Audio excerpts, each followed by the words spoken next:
Additional session जज ज़ेबा चौधरी के खिलाफ इमरान खान धमकी आमेज बयान। चेयरमैन तहरीक इंसाफ के खिलाफ तौहीन अदालत की कार्रवाई शुरू करने का फैसला।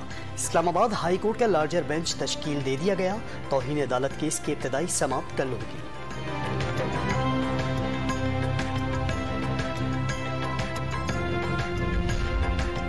अदलिया की तज़हीक की इजाज़त किसी को नहीं। तौहीन अदालत मुकदमे की समाअत के लिए हाई कोर्ट के लार्जर बेंच बनाने की भरपूर हिमायत करते हैं। सदर सुप्रीम कोर्ट बार का रद्द अमल।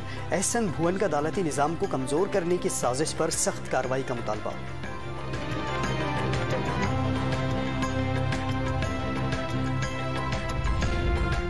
शहबाज गिल की नई मेडिकल रिपोर्ट सामने आ गई। मुकम्मल फिट और होश में है। मुकम्मल जिस्मानी मुआयने से शहबाज गिल ने इनकार किया। तशद्दुद के इल्ज़ाम पर मेडिकल कराने की पेशकश भी ठुकराई। सिर्फ सीने के तिब्बी मुआयने की इजाज़त दी। खून के तमाम नमूने नॉर्मल हैं। 6 रुकनी मेडिकल बोर्ड ने रिपोर्ट जारी कर दी।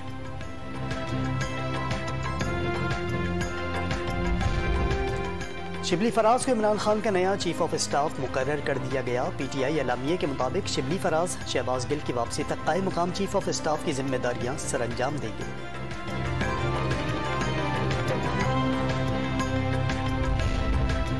वज़ीर आज़म की ज़ेरे सदारत सैलाब ज़दगान की इमदाद और बहाली से मुताल्लिक जायज़ा इजलास। सैलाब ज़दा इलाकों की बहाली के लिए डोनर्स कॉन्फ्रेंस के इनेकाद का फैसला।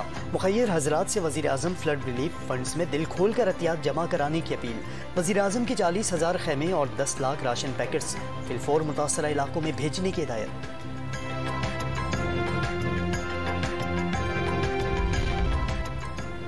और अमरीका ने मुंजमद अफगान असासे बहाल करने का फैसला कर लिया। अफगान मीडिया का दावा, बैनुल अक़वामी बोर्ड की निगरानी में स्विट्ज़रलैंड के जरिए अरबों डॉलर दिए जाएंगे।